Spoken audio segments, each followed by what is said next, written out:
Hi, spinners. I'm Deb Jones from the Fiber Garden in West Central Wisconsin, and I was very pleased to have been asked to judge your hand spinning competition this year for the Shetland Fine Wool Association. Really impressed, and it's important to me when I'm asked to do something like this that we make the event as educational as possible. And while it may have been nice to gather together and do this live during a show, frankly, I kind of enjoyed being able to judge here at home and really taking all the time that I needed to make sure I was doing as fair of an evaluation as possible and giving you as many comments as I could. And in addition, I wanted to make you a little bit of a video so I could talk about what my process was for judging and hopefully increase the educational component of having entered the competition. So first of all, congratulations for entering. That is not always easy to do, and I was very impressed with the skeins that came in, and it always impresses me that people have the courage to put their things out there for somebody to take a look at with a critical eye. Keep in mind what I'm going to tell you today is it is my opinion, it is my observation on one day at one time.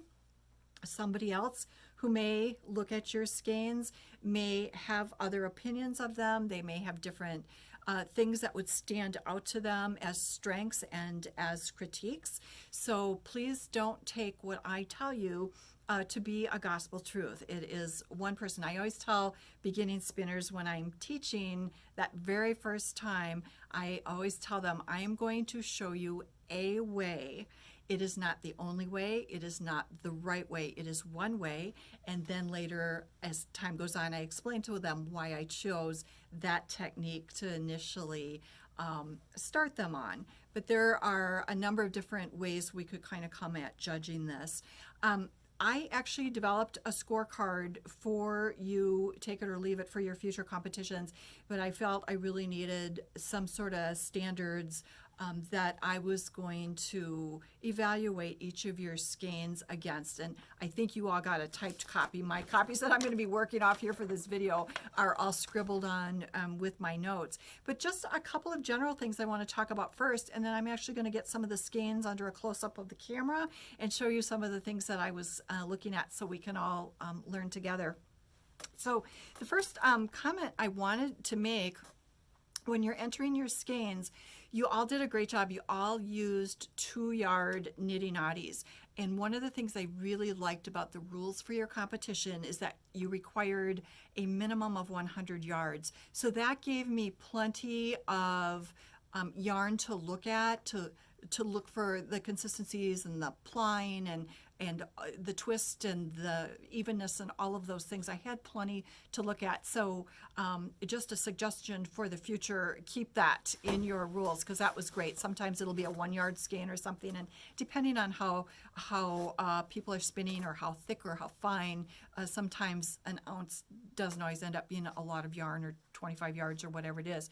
So when you're doing a skein that has 100 yards, or it's a larger skein like yours were, a 2-yard niddy knotty is good. If the rules for your competition tell you differently, you always want to follow the rules. In this case, there were not a lot of guidelines, so 2 yards, you did a good choice with that. The one thing I want to talk about is tying your skeins. Some competitions will have very specific statements about how you should tie your skeins. If there is nothing stated, such as in your competition, then you should still assume that you should tie them. And for 2-yard skeins, I'm going to suggest that you tie them in at least 3 places, but generally in 4. What that helps to do it, first of all, it just helps keep things in order. When I'm reviewing the skein and when you're at home using it and taking it out of the skein and putting it into a ball or whatever you're doing in order to get ready to actually use the skein, if you don't have it tied, things can get tangled pretty quickly. I'm going to show you this skein close up later. It was beautiful, and it was actually the one beginning spinner skein that we got, and it's just an amazing skein. In this case, the spinner had one tie here at the beginning, and then they had this little tag on with some other information, which was helpful. But that was the only tie on here. Well, when I take the skeins, after I took pictures of all of them in the skein, then the first thing I do is I unwrap them so I can get a really good close-up look on this. So I've got this spread out on my table, and sometimes it'll get a little knotted, it'll get a lot disheveled, and I need to be able to get that back in order for you. So tying your skeins around the skein can be really helpful. This person did tie.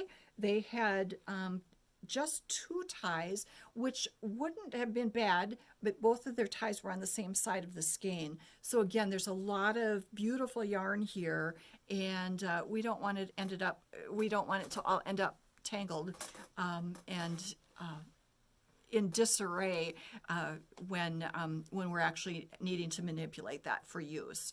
So that is just the first tip. It's not a big deal. I put a note on a lot of your forms you might want to think about tying your skeins a little bit different. If you're going to just have a small sample, depending on the competition, and it's just maybe a yard sample, tie that in a couple of places, but have them tied at least twice. On the 2 yards, if you're using a nitty knotty, it's easy to place a figure of 8 tie on each of the 4 sides as it sits on the nitty knotty, or some of you might have skein winders and you can put a tie in between each of the pegs on your winder. However you choose to do it, tie those ties loosely, however, because we do want the yarn to be able to move within those ties. But that'll just keep them neater for you when you go and get ready to use them also. One other thing I wanted to mention, going back to the yardage that your competition required at 100 yards, again, that was great because I had such a good sample to take a look at. I would suggest that you not have a lot more than 100 yards. Keep in mind, the more you give, the more there is to evaluate, the more opportunities there are for inconsistencies in your singles or in your ply. So if you give me 200 or 300 yards, that's what I'm going to be judging. And it's just like when I used to be a youth development agent here in the county, and so during the fair, kids would bring their baking in. So when you bring your baking to be judged at a county fair, the requirement may be that you have to bring 2 cupcakes. Well, you'll bake 12 of them to get 2 that look the best. So it's the same when you're entering your skeins. This was a beautiful black, jet black, just gorgeous fleece, spun 2-ply lace weight, and really did a good job of getting into that lace weight category. And there, I can't remember if I counted. I know there's probably at least about 300 yards on this skein. So there was just a lot of yardage to evaluate in that. So take your skeins, spin a full whatever bobbin, and then when you've got your skein done, if you're going to ply it, whatever you're going to do to it, take and look for the best 100 yards within that, and separate your skein and submit the 100 yards. Put in a few extra yards just in case you have a super stickler as a judge who's really, really going to get in there and count. I did count a couple of them, but I wasn't that precise about it. And then you're showing the best of your best work.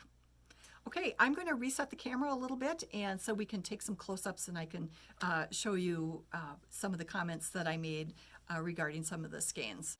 Okay, we're going to start with the 2-ply class. There were 3 entries in that class. I put both of these skeins out together. I'm pretty sure they were entered by the same exhibitor based on the information on their forms. So 2 very nice skeins.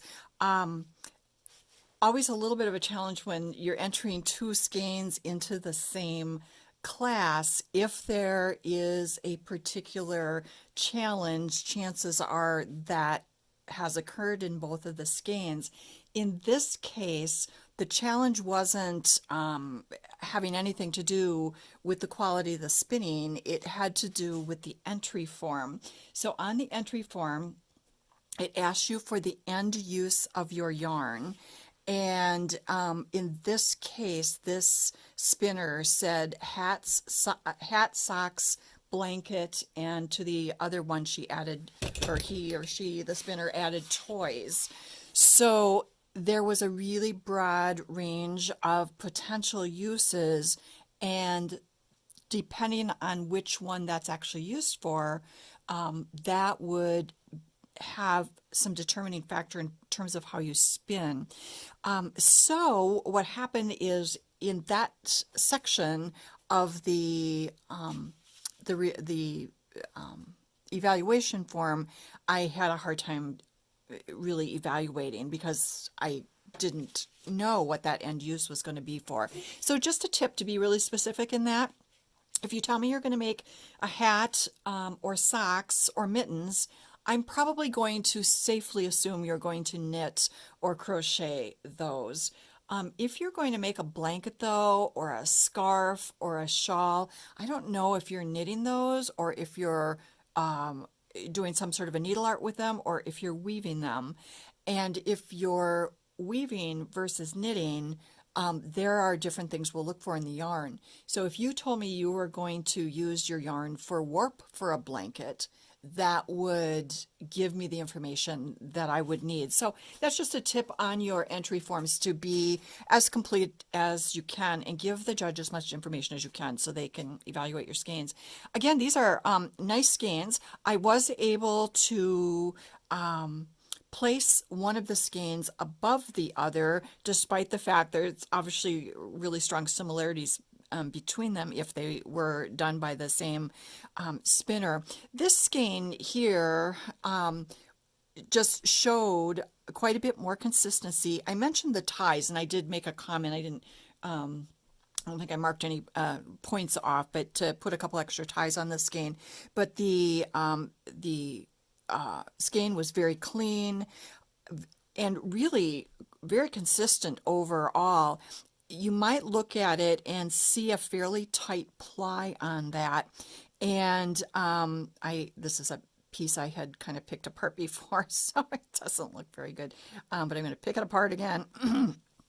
In the singles here, the spinner has a very tight twist. That's not bad or good, it just is.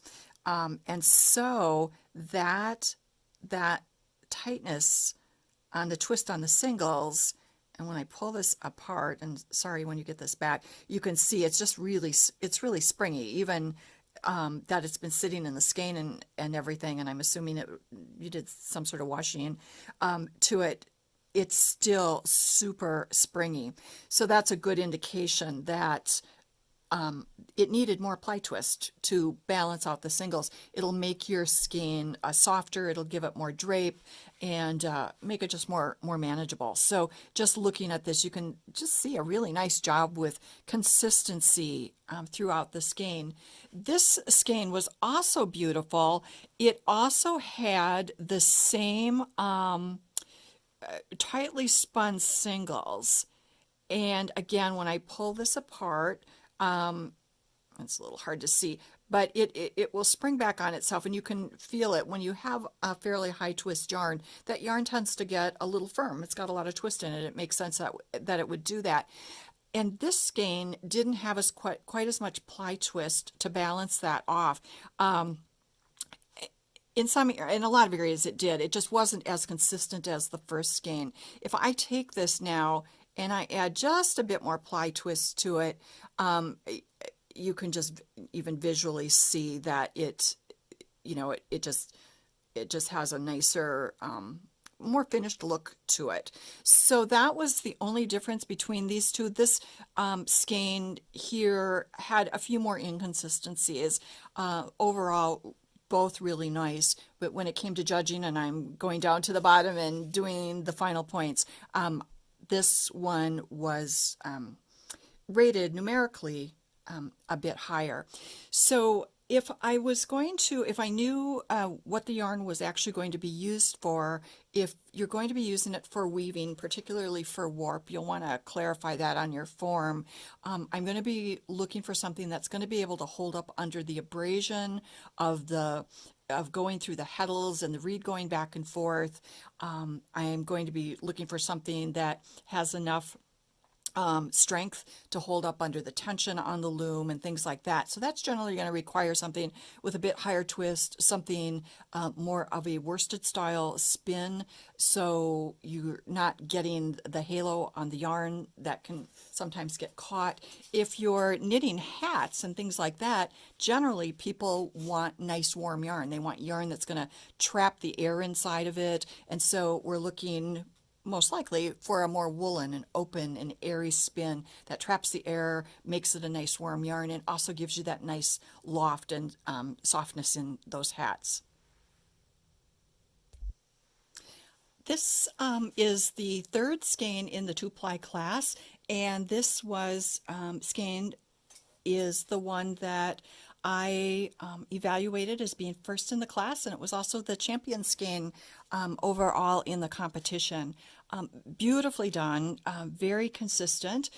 This spinner indicated they were going to use it for a hat. So again, I know by that I can assume some sort of a needle art, probably knit or crochet, probably wanting a nice warm hat. So that gave me the information I needed, and the fleece was flicked and carded. So first of all, the fleece is super clean, really good overall consistent spinning and plying. There was a couple of weak areas in the yarn, not bad at all. You can see one of them here. We just got a slub in the yarn, and here's another one here. Like, I'm sorry, pointing all of this out. Don't feel bad about any of this. This is how we all spin. I always tell people, if you want perfect yarn, go buy it.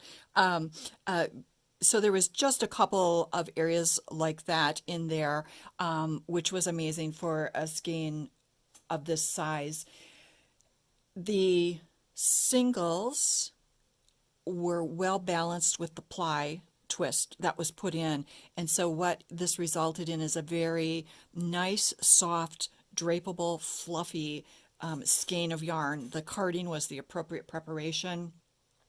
And with the twist, the yarn is stable, but it's not hard, it's not firm. It just has that nice soft loft to it. It handles beautifully. So a very nice skein of all of them in this class were on this particular day with these particular entries. This was the one that I deemed to be first in the class. Okay, the next class I'm going to look at was the Navajo or chain ply class. There was one entry in this class, and this was a lot of spinning because there are 3 plies here. So nice job on that. A super clean fleece that was flicked and then carded to be used for hat or mittens. So again, that tells me I'm looking for something that has a little bit more loft in it for that nice warm hat or mitten yarn. There are some moderate inconsistencies in this skein, and when you start getting into more than 2-ply, that becomes more of a challenge. Doing multiple plies beyond 2. I'm actually going to talk about plying a little bit when we go through all the skeins, because it's something I get a lot of questions on. So that's not something to feel badly about at all. It's just it is what it is. It'll tend to show that off a little bit more. So there are some inconsistencies throughout, but overall it was nicely spun and plied. One of the things that is easy to do when you go beyond 2 plies is it's really easy to get too much ply twist. When you get 3 or more plies, that you will always kind of have that rope look because each of the individual strands of yarn nest inside the other. If you just have two plies, you just have two yarns wrapping around each other. But when you add a third or a fourth or whatever in, each of those additional plies nest inside the other. And so that's what kind of gives you that rope-like look. And so it's just really easy to get a little bit over applied. There's a couple areas here. You can probably, I think you can see that. They have some extra twist in. If I take this strand, and hopefully you can see this, I'm going to stretch it a little bit. I'm going to take just a little bit of that ply twist out.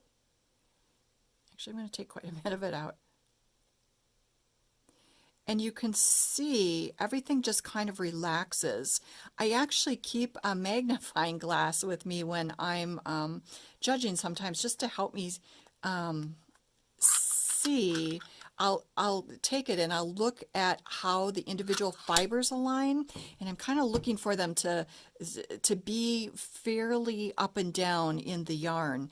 And so I'll take some skeins like this, and then I'll unwrap them a little bit. I'll give it a little extra ply twist, a little less, so I can see where we're at. But hopefully you can see that just relax when I take a little bit of that ply twist out, and that gives you that nice drapeability. 3-ply and beyond yarns, those are really nice yarns for socks. When you have a 2-ply yarn, you have a lot of the surface area of both of those plies exposed. So there's a lot of surface area on the yarn that can be exposed to wear and tear. When you start adding a 3rd ply or another class, you might want to think about to allow people to do more than 3 plies. When people get into the cable plies, you start to now, again, because each of those new strands nest inside the other strands, there is less surface area on each individual strand of yarn to wear. Really increases the wearability of your sock. So a yarn like this spun with a nice, in this case, 3 plies, will add to the wearability of things like that. So she's going to use it for a hat, and that completely fine. I just wanted to toss that in. We need to just be aware of some of that over twist. It'll tend to make the yarn a little bit hard. Again, it just loses its loftiness when we put too much twist in either way. We tend to squish the air out of our yarn. So that'll just be a balance thing to work on a little bit. Like I said, super clean. Great job. Lots of yarn spun here, and overall a very nice looking skein. Look when I turn that over. This is why we tie our skeins. When I turn that over, you can just really see some beautiful yarn in there. And the final class is the lace weight class. We had 2 entries in that class. Both of them did a great job getting into that lace weight category, and they were both 2-ply skeins. I had a question on that. I'm going to judge whatever you give me. So if you give me a single yarn, the single yarn needs to fall into the lace weight in the lace weight range. If you give me a 2-ply, the 2 plies, the finished yarn, is assumed to be what needs to fall into the lace weight range, and both of these spinners did a really great job. There are some places throughout the skeins that probably wouldn't qualify as lace, but for the most part, very good. This fleece is jet black. It's just so pretty. The challenge of that I don't know if you're picking it up on the camera. I have a pretty good camera, so hopefully you are, is everything's going to show in it. And so this particular spinner just flicked for her preparation, and that's fine. Carding or combing, those, and flicking, none of it's really designed to take chaff and vegetative matter out of your fiber, but it does help, and it helps to loosen it up a little bit. So anything that's showing right now in the yarn is going to show in the finished product. So at some point, if you don't want it to show, it's going to need to be removed, and it's probably easier to do it on the preparation end. This is going to be a lace shawl or scarf. That was the intended use. Although the spinner didn't indicate how they were going to make that, if they're going to knit or crochet or weave, the fact that they said it was a lace shawl would lead me to believe it's going to be knit. So that's kind of what I used. So this skein, this was the really huge skein. This was the biggest of all the skeins, and there is no deduction for spinning and submitting more than the required minimum, not at all. It's just what I was saying, there's just more yarn to evaluate and more opportunities to show some inconsistencies. So there were some issues with that throughout this skein. There were places, I'm just kind of looking at this section here that, it's beautiful. And then there were other sections where there was a lot of over twist or underplying or overplying. And that can be a challenge. It depends on the fleece you're working with and what the qualities of those are. Sometimes that adds to some of the challenges. I just want to move this out here and make sure you can see. So this was a section, if you can see the white beneath that we had some plying issues with, but easy to fix. If I just pick one of these and I add a little bit of extra ply twist, this is going to be really hard to see on black. Get it going the right direction because I'm having a hard time seeing it. All of a sudden, you just end up with this beautiful segment of yarn. So it doesn't take a whole lot of adjustment to bring that balance and bring that nice kind of eye to the yarn that you're doing. Again, I said it mostly meets the lace weights, so great job on that. And I mentioned this before too, when you get over twist in your ply, it's hard to find stuff in the black here, isn't it? But when you get that over twist, let me just put a little extra twist in here. Again, you tend to get more of a firmness in your yarn. So if you're looking for something really light and airy, you tend to lose that. Now for a lace shawl, you want the lace to show. So sometimes you might want to think about a little bit more of a worsted spinning technique. If you have too much halo on your yarn, too much of that kind of fluff, that will detract. It'll fill in your lace patterns. This one does not have that. It looks, I think, a lace pattern will show up beautifully on this skein. I did put a comment on this one about some additional blocking on it might have helped to relax a few of the over twisted areas. When you're struggling a bit in a skein with some under twist and some over twist, it's always hard to find that balance. But take a look at your finished skein when it comes off, and when you wash it, see if it might need just a little bit of blocking. You may not typically block your yarn or put any tension on it when you're at home and you're going to use it for knitting because you don't want to lose that loft. For showing in a competition, it might just help it just present a little bit better. So that's something you don't really have to think about when you're at home. So this, a ton of ambition here. There's got to be well over 300, close to 400 yards here. So to keep a level of consistency in the singles and in the ply here, and to keep the lace weight, mega challenge. So that was great.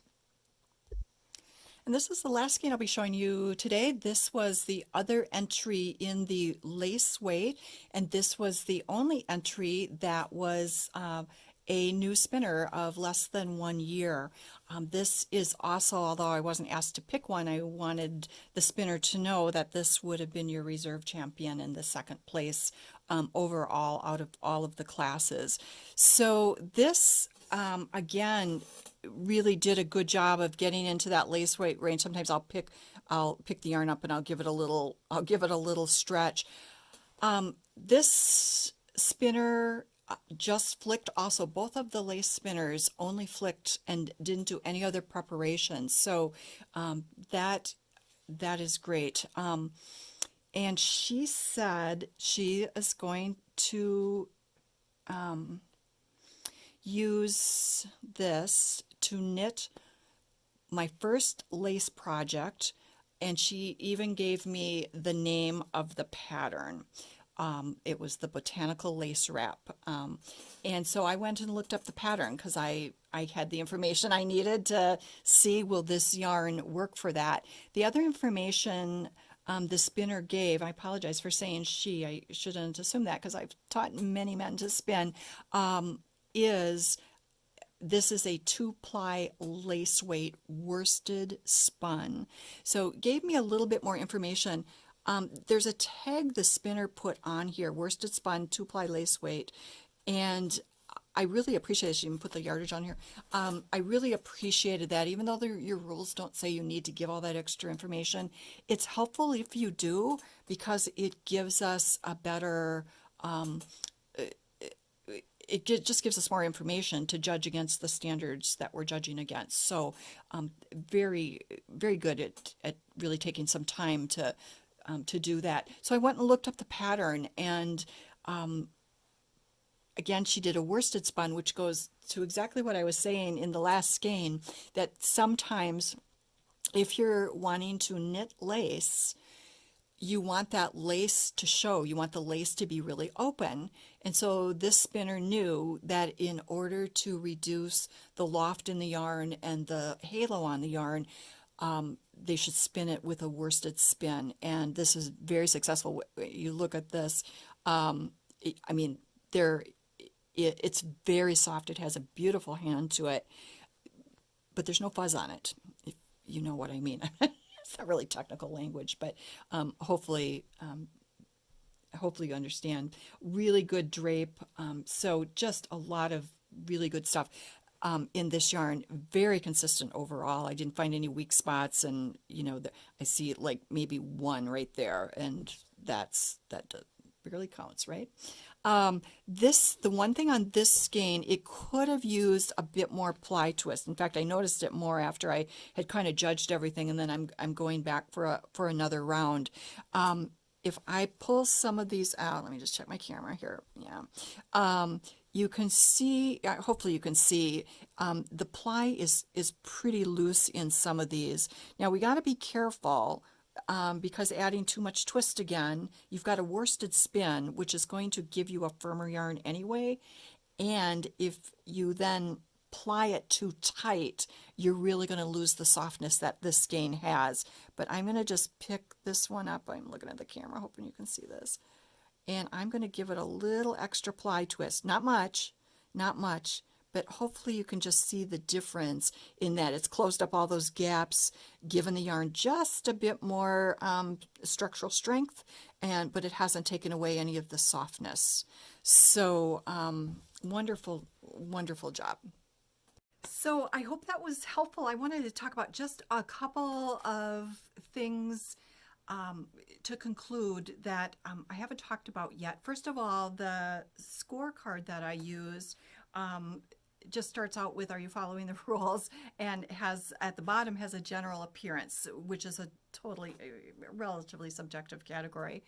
The biggest point value was in the technical, the technique area. So I'm going to take a look at your skein. I took a look at your skeins outside of what you said the use was for. I was just looking for the consistency, the singles technique, the plying technique, and all of those kinds of things. And then we take that larger overall evaluation and we hone in based on what you said you were going to use the skein for. So even though some of the technical things that we already talked about are repeated in that category, we're now looking at them with a different eye.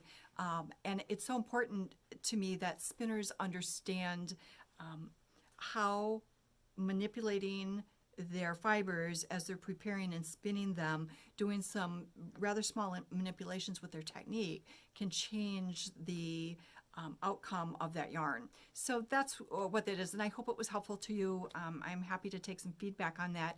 I also want to talk just a second about plying. Out of all the spinners, hundreds of spinners I've taught to spin over the years, the number one question I get after they've learned to spin and are pretty competent and comfortable is, I'm struggling with plying. And a lot of times it's the same issue that we saw in a few of the skeins. they will tell me that when I'm plying as I'm spinning, or, when I'm actually doing it at the wheel, I look and it looks good. It looks nice. It looks balanced. But when I take it off and I wind it off the bobbin, it all of a sudden doesn't have as much twist in it. And this happens all the time. And the other thing I want to talk about is consistency. Let's talk about the first thing first. Sometimes what happens is if you're finding that a lot of what you're spinning and you ply it and you take it off the bobbin onto the skein and onto the skein winder or niddy noddy, whatever you put it on, and it doesn't all of a sudden look as plied or as tightly plied as it had when you were actually doing it. Sometimes what has happened is the action of winding that off of the bobbin onto the niddy noddy is taking some twist out. So the suggestion I give to spinners, and they have all said that, was it just solved their problem. When you are plying, as you're getting started, you're looking to get a cadence. You're looking to get your treadles and however, there's different plying techniques.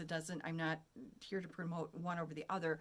So however your hands are moving through those strands, and you're looking to get a cadence so that you don't have to count treadles and everything, but you're going to get your cadence going. And that's what's going to give you your evenness in your ply. And if you're finding that you're normally not getting enough twist in the ply twist, in the finished yarn, I always tell the spinners, before that yarn gets wound onto that bobbin, give it one more pump of the treadle. That puts in just a few more twists, and generally that's going to solve the problem. And they have all said it solved my problem. So try that if you're struggling with that. If you're struggling with over twist in your ply, it's kind of the opposite. You need to slow your cadence down. You need to catch it before it goes in. You can always send your yarn through another time to take out a little bit of ply or to put a little bit more in, but that's more work, and hopefully you can avoid doing that. Another thing I might suggest, if you were finding that you were having some unevenness in your ply or in your singles, some spinners are, after they spin the singles onto their bobbins, they will then set like a bobbin winder for weaving is probably most typically what they use, but you could something that you could wind onto your regular spinning wheel bobbins. But they're going to take their bobbin that they have their yarn on, and then they're going to set another bobbin and bobbin winder up at least 5 feet behind them, 5 to 10 feet behind them. And you're going to rewind your singles onto a new bobbin. And what that's going to do is it's going to create space in your singles. And if you have some sections of over twist, you've now given that over twist space to kind of dissipate, and you can create more evenness of twist in your singles by doing that. It's kind of a fairly recently that I learned about that, and it makes so much sense that when we're spinning, we're generally sitting fairly close to the wheel, and so whatever's happening there, there's not a lot of space for it to correct itself. So by rewinding our singles onto new bobbins and setting those two, the bobbin we're plying off of and the bobbin we're winding onto, a distance apart, you are creating space for that twist to kind of get itself evened out. So a couple things you might that you just might want to try. If you have any questions or comments, you should be able to put comments. I'll leave comments open on the YouTube video, so you should be able to do that, and I will monitor that. Happy to try to answer questions or get some comments for you. I hope this was helpful, and I just want to thank the Fine Fleece Shetland Sheep Association for inviting me to judge. I've got a really busy background here, don't I? Sorry about that. Just to let you know that I really love my fibers too, and I very much enjoyed your competition. So in the meantime, before we might meet again, keep safe and keep healthy, and definitely keep on spinning. Bye-bye.